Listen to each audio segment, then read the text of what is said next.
I turned 78 last month. Hazel and Austin forgot or remembered a day late after I mentioned it over breakfast. Hazel raised her eyebrows, glanced at the calendar, and spread her hands. "Oh, Dad, I'm so sorry. I've just been swamped with this charity thing." I just nodded. Austin didn't even look up from his clipboard. I'm used to it now. There was a time when birthdays meant something. Cards, cake, a kiss from Elaine. She never forgot. It's been 3 years without her, and I still wake up reaching for her side of the bed. This morning I woke in the guest room, north-facing. Windows, the coldest room in my daughter's house. Hazel calls it that, as if I were a visitor, not someone who's lived here nearly 2 years. A guest room, for me, her father, says a lot, doesn't it? I sat on the edge of the bed, feet on the cold floor, feeling around for my slippers. Not my old ones. Hazel threw those out the day I moved in. Unsanitary, she said. Now I wear stiff leather flip-flops she considers more presentable. Presentable to whom, I wonder, at 7 in the morning? I smelled the coffee from the kitchen. Austin gets up first, always running his loop before heading to work. He likes to say, "At my age, Edmund, it's important to stay disciplined. Otherwise, old age will get you." He says it with the kind of tone that makes it sound like I'm already lost to it. I wanted to tell him that 45 isn't exactly youthful, but I've learned to keep quiet in this house. I put on my robe and walked out. The hallway was lined with framed photos. Hazel and Austin at their wedding, posing in Paris, skiing in Aspen, lounging on a yacht. Not a single picture of me. Not one of Elaine. As if Hazel sprouted from the earth fully grown dot in the kitchen, Austin was making his green protein shake.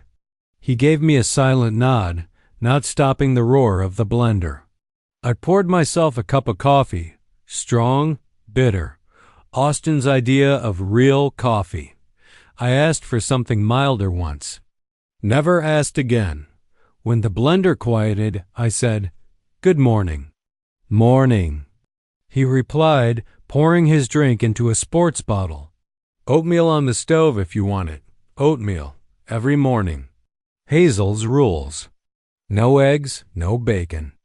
At your age, you have to watch your cholesterol," she said once.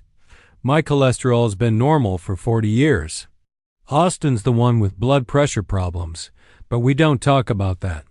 "Thanks," I said, though I had no appetite. Austin glanced at his watch, gulped his drink, and dropped the bottle in the sink, unwashed. "Remind Hazel I'll be late tonight. Meeting with new clients." He left with the usual air of self-importance. He's a financial consultant, and he makes sure everyone knows it. When I moved in, he offered to manage the money I'd made selling the house. At your age, it's best to trust a professional. Hazel agreed. They think they know how much I sold it for. They don't. They think they understand my finances. They don't. Elaine and I save carefully, quietly. I invested well, starting with companies I worked for.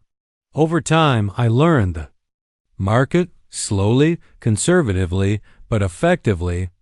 Even Elaine didn't know how much I'd built up. I always called it rainy day money. When she got sick, that rainy day came. Hospitals, medications, procedures. Insurance didn't cover it all, but I didn't hesitate. And even after everything, I still have more than enough. Hazel and Austin have no idea. After Austin left, I went back to my room to get dressed. My small closet, a third of it taken up by things Hazel stores there. The rest of my belongings are boxed in the garage. "You don't need all that stuff, Dad," she said. "It just clutters up the house." Their house. The one we sold. My house was a grand old Victorian in Connecticut. Every inch of it filled with memories. Hazel grew up there. Elaine and I built a life there. But after Elaine passed, they pressured me. "Too big for you now, Dad. Too much upkeep." "We're just worried." They weren't entirely wrong. After Elaine died, The silence in that house got louder. I forgot to eat some days, talk to myself in the halls. But there was still life, neighbors, my garden, my books. Now, all of that is gone. Hazel came into the kitchen while I was forcing down the oatmeal. She was dressed in her silk robe, flawless as ever. I sometimes think she sleeps in makeup. "Good morning, Dad," she said. "Did you sleep well?" Same question. Every morning. Same lie. I did. Even though I wake up 5 times a night, staring at the ceiling, chasing memories. "Austin said to remind you he'll be late," I told her. She nodded, distracted. She teaches art history at the community college 3 times a week. Today's one of those days. "What do you have planned today?" she asked, sipping her coffee. "Another ritual. As if there's anything an old man in someone else's house can plan." "Thought I'd read," I said. "Maybe walk to the park." Hazel frowned. "It's supposed to rain. Better stay in." "You don't want to get cold." I looked out the window. Not a cloud in the sky. But I said, "All right, I'll stay in." She smiled, satisfied.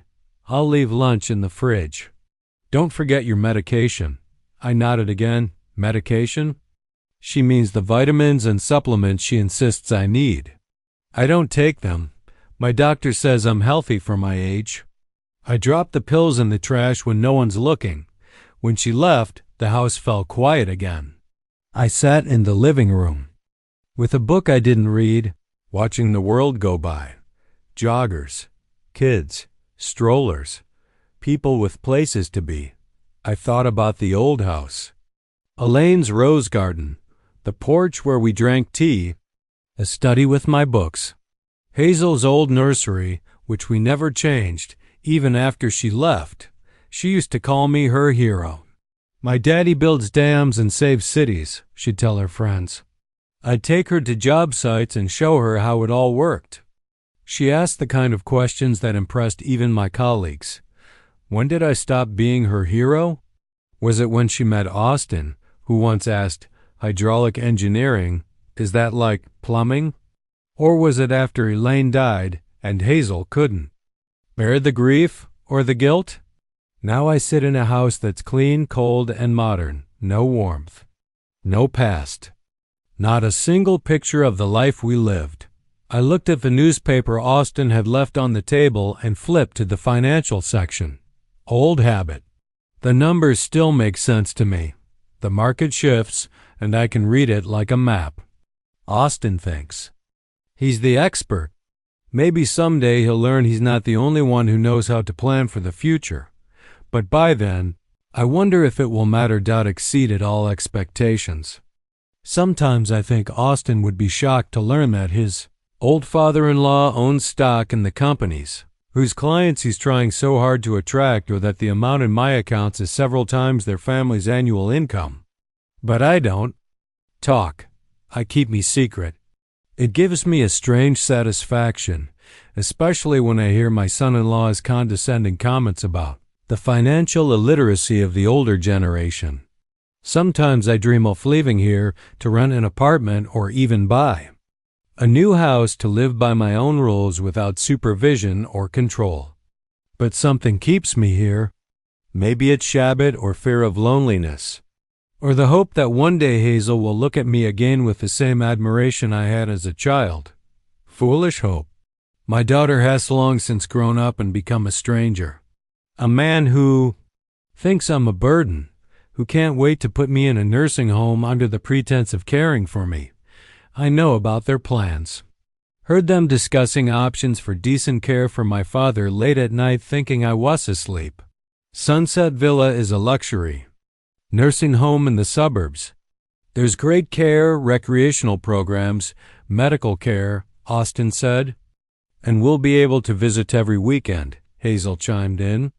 They didn't even ask my opinion. Maybe it's time to act. Time to take back control of my life. Time to show them that Edmund Baxter hadn't yet turned into the helpless old man they thought I was. I folded the paper and looked at the phone. Maybe I should call a realtor, see what housing options were available, or look at a new car. Hazel had sold my old Buick along with the house, saying it was dangerous for me to drive at my age, but no one took away my license, and neither did the desire to drive. I took my phone and started looking for apartment ads on the internet, just out of curiosity for now. Saturday mornings at my daughter's house always start the same way. Austini's out jogging. Hazel is making a healthy breakfast that smells like cardboard and looks like rabbit food. I walk down to the living room with the newspaper I have written out in my name. My one whim for which I regularly get leering looks. Dad, why spend money on a paper newspaper when you can read Alf News online? Hazel was in a particularly high spirits today, fluttering around the kitchen humming something. That could only mean one thing. Something she considered important was coming up. Usually another reception for her coworkers or Austin's friends. "Good morning, Dad," she exclaimed when she saw me. "How did you sleep?" "Not bad," I lied. Actually, it had been a rough night. The pain in my back kept me awake, and when I finally dozed off, I dreamed of Elaine. She was standing in our old garden among the roses calling to me. I woke up in a cold sweat. Oh, great. Hazel clearly wasn't interested in my real answer. We're going to have guests today. The dean and some professors from the department. Dinner's at 7 o'clock. I'll cook something special. I nodded, pouring myself a cup of coffee. Would I need to change? Hazel froze, a spoonful of quinoa hovering over the bowl. Actually, Dad, I thought you could have dinner at your place. You know, so you don't get tired. We'll be talking about work. You'll be bored. E wasn't surprised. It's not the first time I've been sent to my room like a cranky child when there are guests in the house. Usually, the excuse is different. You'll be too noisy. You'll get tired quickly. It'll be smoky in there. Although Austin and Hazel never let guests smoke in the house. Sure, I said, trying to hide the bitterness in my voice. I wasn't going to. Come down. Hazel's face brightened. I'll bring you dinner on a tray. Something light. And maybe you could take a sleeping pill early. The guests might be staying late. Sleeping pills. That's another one off their ideas. I never took sleeping pills before I moved in, but Hazel insisted on seeing a doctor who prescribed me the pills after a 5-minute consultation. These will help you rest better. Dad, I only take them when she's watching. Ferris, go down the toilet. Okay, I agreed again. It was easier to agree than to explain that I didn't want to turn into a vegetable because of the chemo. Austin came back flushed and smug from his run. He does 10 kilometers every Saturday and Sunday. Got to keep fit, he repeats, glancing at my belly, which he thinks is too big for a man my age. Edmund. He nods at me instead of greeting me. He never calls me daddy or father-in-law, only by my first name, as if I were his neighbor or a casual acquaintance. Did you remember about dinner? Hazel asked, serving him a smoothie. Of course, dear. We need to impress old man Higgins, Austin. Winked at her. If he supports your candidacy for department chair, it's a done deal. So, that's what this is about. Hazel's up for promotion. I can see why they're sending me to my room. The dean can't find out a potential chair has an old dad as a liability. I already told Daddy he'd beat her eat dinner upstairs, Hazel said. Austin gave me a quick glance. That's right. You'll be more comfortable up there, Edmund. We don't want you to overwork yourself. Their concern always sounds fake, like lines from a bad movie about caring relatives. In 2 years of living here, I have never once felt genuinely cared for. Only control and annoyance at my presence. I turned back to the paper, pretending to be immersed in reading. Austin and Hazel continued to discuss the evening as if I wasn't in the room. They often do that. Talk in front of me, but not tone. It's like I'm furniture or a pet. By the way, Austin said suddenly, lowering his voice, but not enough for me not to hear. Did you talk to him about Sunset Villa? Hazel cast an anxious glance in my direction. Not now, she whispered. Later, I pretended I hadn't heard, but me insides clenched. It was that nursing home again. They've been hinting for months now that I'd be better off there. Every time I drop something or forget to turn off the bathroom light, there's a comment. You don't have to worry about those things at Sunset Villa, or they'll take care of you there around the clock. I don't want to go to a nursing home. I don't want to sit in a rocking chair among other old people playing bingo and waiting for the nurse to bring medication. I want to live my life for as long as I have left. After breakfast, Hazel rushed off to shop for dinner and Austin retired to his office to work. I knew he was actually playing a golf simulator on the computer. I could hear the distinctive sounds through the door, but I pretended to believe in his work ethic, even on weekends. I walked out to the backyard, sat in a chair under an oak tree, and closed my eyes. The warmth of Saturday morning reminded me of our old garden. I could see Elaine pruning the roses, little Hazel running between the beds, us barbecuing for any boars. Edmund. Austin's voice snapped me out of my memories. He was standing on the veranda, clearly annoyed. Could you come inside, please? The gardeners are coming in an hour to mow the lawn. I don't want you in the way. I held back a sigh and got up from the chair. There's no room for me, even in the yard. Back in the house, I stopped at the bookcase in the living room. Once I had a rich library, technical reference books, classic literature, historical monographs. Now it all lay in boxes in the garage. In Austin and Hazel's closet are fancy business books, art albums, and a few hardcover novels bought, it seems, just for the interior. I doubt any of them have opened War and Peace or Ulysses, which sits on the most prominent shelf. I picked up a book at random, some kind of detective, and went upstairs to my room. The room was stuffy. The window was only open for airing, at Hazel's insistence. For your safety, Dad, as if I could fall out of a second-story window like an unreasonable child. No sooner had I settled down with my book than I heard voices downstairs. Hazel had returned with her shopping, and she and Austin were arguing about something. I couldn't help but listen.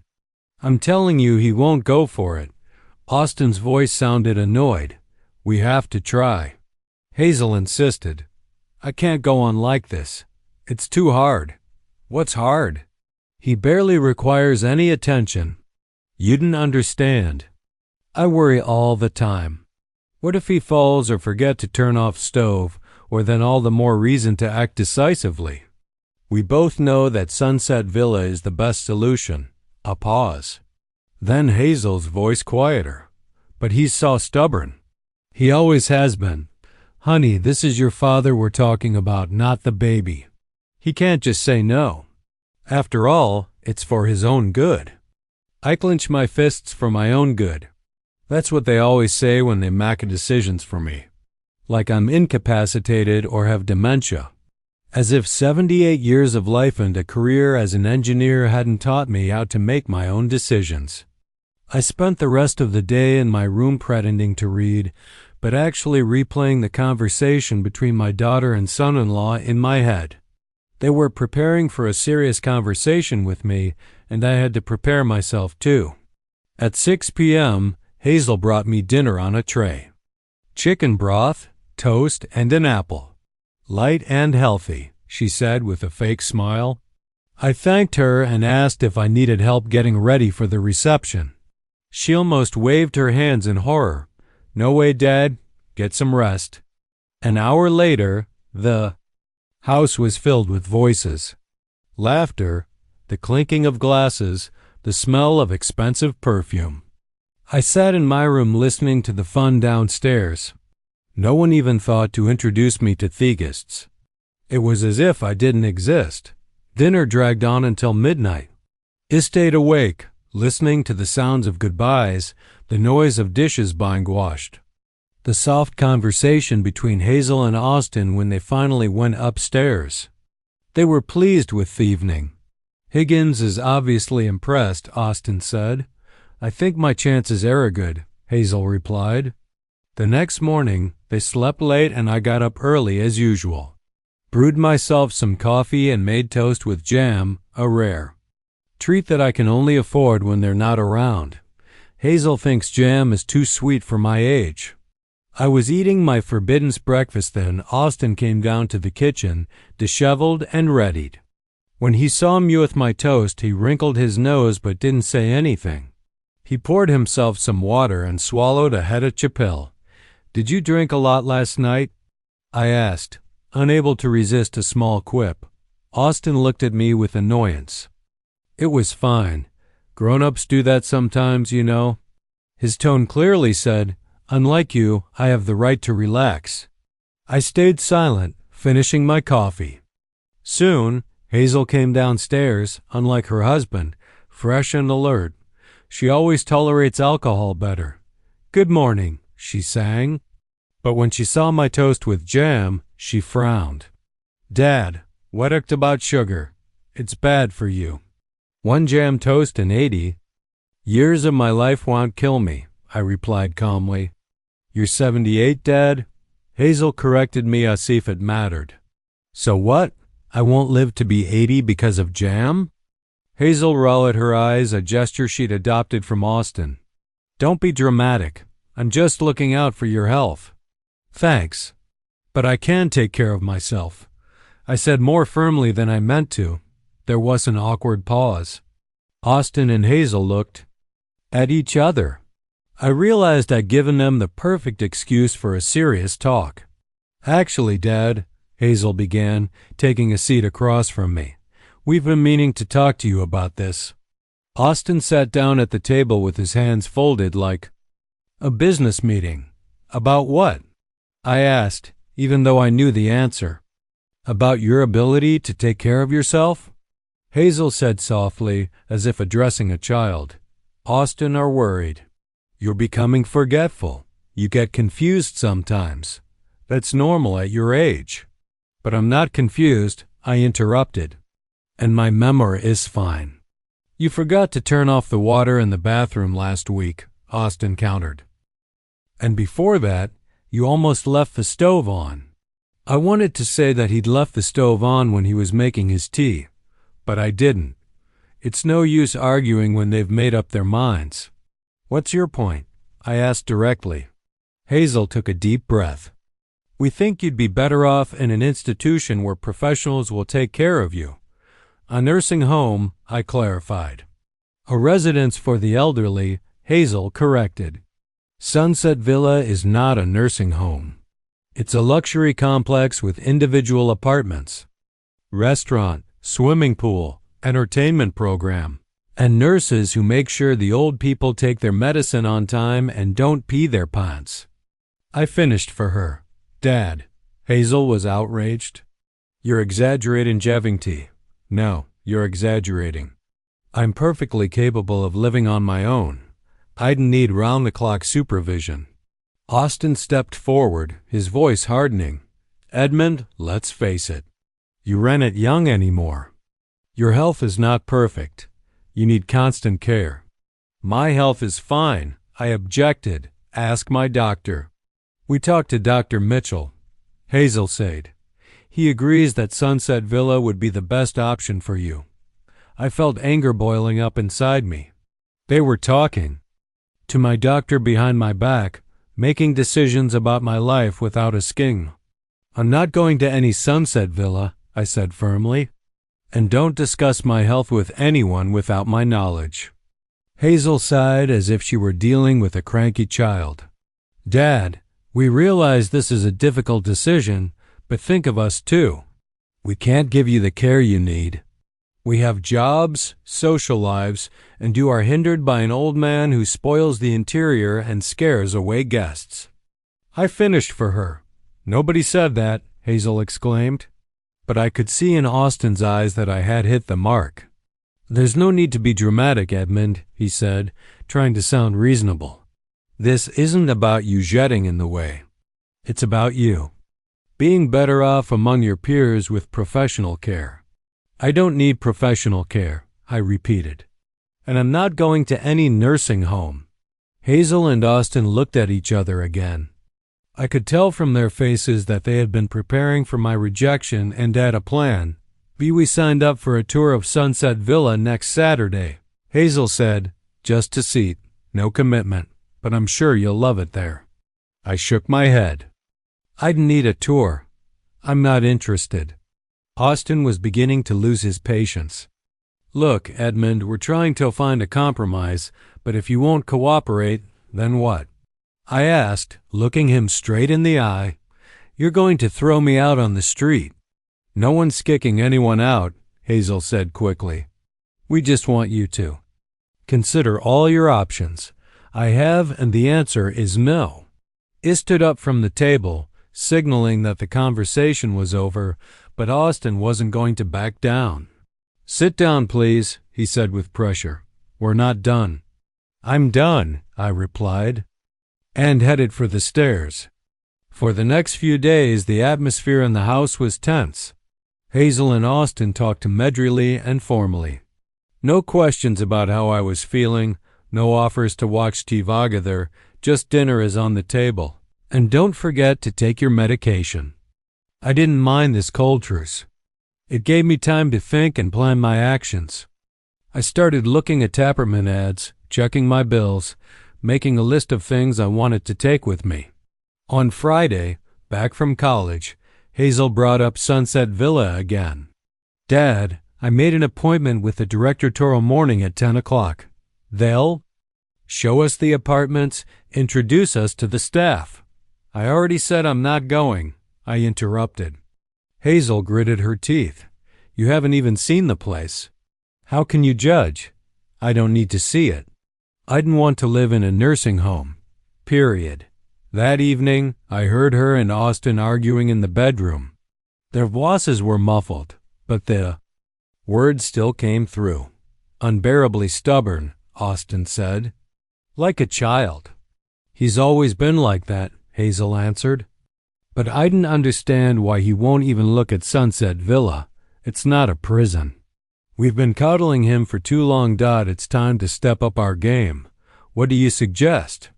I say we confront him. Either Sunset Villa or find another place to live. There was a pause. Then Hazel's voice uncertain. You want to kick my father out? I want him to make a sensible decision for his own good.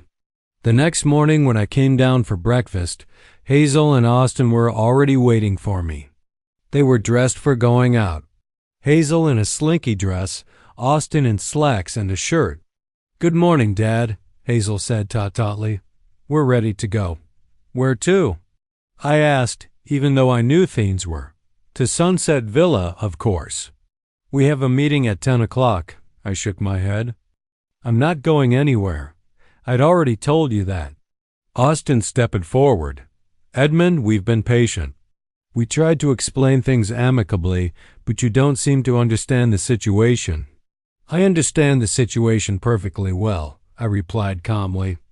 You want to get rid of me because I'm interfering with your social life. That's not fair, exclaimed Hazel with tears in her eyes. We want you to have a good time. If you really wanted me to feel good, you would respect my wishes. Austin lost his patience. Enough of this circus. You recoming with us today? Period.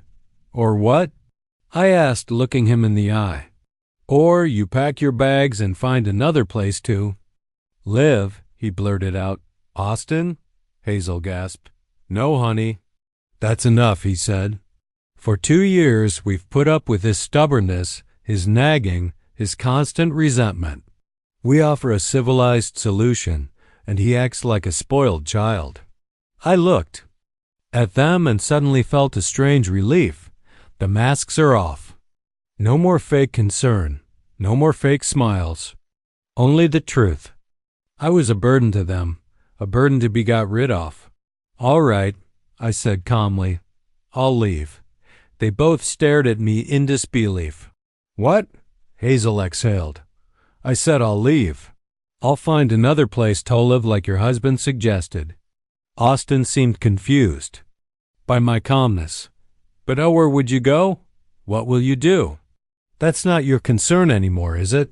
I said with a slight smile. You wanted to get rid of me. Congratulations, you've succeeded. Hazel looked confused. Dad, nobody wants to get rid of you. We just stop it, Hazel, I interrupted gently. Let's not pretend anymore. I'm in your way. I understand, and I leave. But what will you live on? She asked, and I could hear a glimmer of genuine concern in her voice. I have a pension, I answered, and some savings. Don't worry, I won't be on the street. Austin frowned, clearly trying to assess the situation. He hadn't expected me to agree to leave so easily. Do you realize that this is a big decision? He asked. Living alone at your age. I lived 76 years before I moved in with you, I reminded him. I'd managed. You were younger, Hazel countered, and Mom was there for you. I can handle it, I repeated firmly. Give me a week to find a place to live and organize theme of. They looked at each other as if they couldn't believe it was so simple. Okay, Austin said at last. A week is a week. I nodded and headed for the stairs. Where are you going? Hazel asked. To my room. I need to start packing. As I walked up the stairs, I could hear them talking quietly downstairs. Austin was saying something about it being for the best, that maybe I'd come out of my senses in a couple days. Hazel was silent. In my room, I sat on my bed and took a deep breath. I'd been kicked out of my own daughter's house. My new apartment was brighter and more spacious than I had expected. The two large windows in the living room faced east, and the room was filled with sunlight in the mornings. The bedroom is small, but there is more than enough room for a single bed.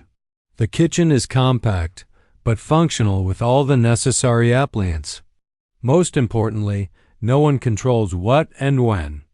I cook. I found this place 3 days after Austin's ultimatum. I called a realtor, looked at a few options, and settled on this apartment in a quiet Connecticut neighborhood just 20 minutes from Hazel's house. Not that I planned to visit them often, but I liked the idea that I wasn't running to the other side of the world. The rent was higher than I had anticipated, but that didn't deter me. For the first time in a long time, I could afford not to count every dime. When the realtor, a full-figured woman in her 50s named Winona Parrish, suggested I look at cheaper options, I just smiled and said I was fine with the price. She raised her eyebrows in surprise, probably wondering how a pensioner could afford such an apartment, but she kept silent. Professional ethics. I can have a contract ready by tomorrow, Mr. Baxter, she said. I'll need the first and last month's rent plus a deposit. He nodded. No problem. I can pay 6 months in advance if it makes things easier. Her eyebrows rose even higher now. That won't be necessary, but if it's more convenient for you. It's more comfortable for me, I explained. At my age, it's better to be sure of the future. She nodded understandingly, though I could see that she had more questions. But then again, she was a professional and didn't ask about my finances. Hazel. And Austin reacted to the news of the found apartment with a mixture of surprise and relief. I guess they didn't believe I would actually leave. Or maybe they hoped that the housing search would be unsuccessful and I would settle for Sunset Villa. After all, so soon?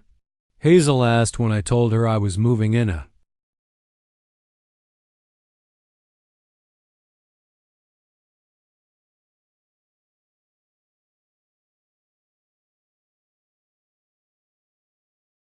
week. Are you sure you're not in a hurry, Dad? I'm absolutely sure, I replied. The apartment is great. The neighborhood is nice. Everything is fine. Rent? She asked cautiously. Can you afford it? I smiled. Don't worry about my finances, dear. I can afford it quite well. Austin frowned. But your pension, he began, My pension is only part of my income. I interrupted him. I have other sources. They looked at each other, clearly puzzled. In the 2 years they had been together, they had grown accustomed to seeing me as a poor old man who was completely at their mercy. The idea that I might have my own means seemed absurd to them. What other sources? Austin asked bluntly. I shrugged my shoulders. All sorts. Investments, savings. I've worked all my life, you know. Austin looked skeptical. But you gave us the money from the sale of the house to invest. Why didn't you mention any other assets? Because you didn't ask, I answered simply. You were so sure. You knew everything about my finances that I didn't want to disappoint you. In fact, I never intentionally hid my assets. It's just that after Elaine's death, when Hazel and Austin started insisting that I sell the house and move in with them, they immediately took on the role of financial guardians. They talked to me about money as if I were a child who didn't understand. The value of $1. Let us help you with investing the money from the sale of the house. Dad, Hazel said, then Austin is much better at that. I agreed to give them a portion, about a third of the sale. I put Therist into a separate account. I didn't mention, nor did I mention several other accounts I'd opened in the 80s and 90s, some when my first investment started making serious profits. I never considered myself a rich man, just sensible and prudent stocks, bonds, units, and investment funds. I diversified my investments long before it became a fashionable trend. Some investments did better than others, but overall my portfolio always showed steady growth. Elaine knew about my passion for the stock market, but not the extent of my savings. She considered it a hobby, not a serious source of income. I didn't dissuade her, although by the time she died, the amount in the accounts vast several times the value of our house. The move to the new apartment was quick and without too much drama. I didn't take much stuff from Hazel's house, just clothes, books, and a few memorabilia. The furniture in the apartment was new, chosen by myself in a furniture store. For the first time in many years, I could furnish the house to my own taste, rather than adjust to someone else's ideas about the appropriate style. Hazel insisted on helping with the move, even though I assured her I could do it myself. I think she was a little embarrassed by the way things had turned out. Or maybe she just wanted to make sure I was really leaving. It's a nice apartment, Dad, she said, helping Moyne pack boxes of books. And the neighborhood is nice. Glad you like it, I replied. It's more important that I like it, though. Hazel sighed. Are you still mad at us? I looked at her.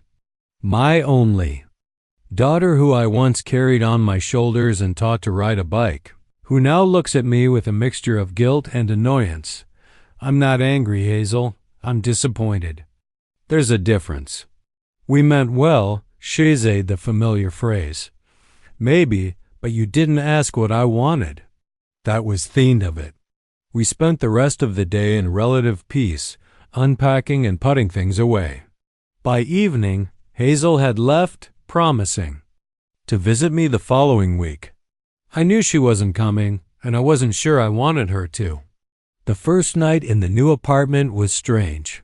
The unfamiliar silence, the absence of footsteps overhead, the freedom to turn on the lights or the TV at any time without fear of disturbing others. I lay awake for a long time listening to the ticking of the clock and thinking about how my life had changed over the past 3 years. Elaine's death, selling the house, moving in with my daughter, and this apartment. A new beginning at 78. I woke up this morning to sunlight pouring in through the uncurtained window. No one was banging on the door reminding me of breakfast.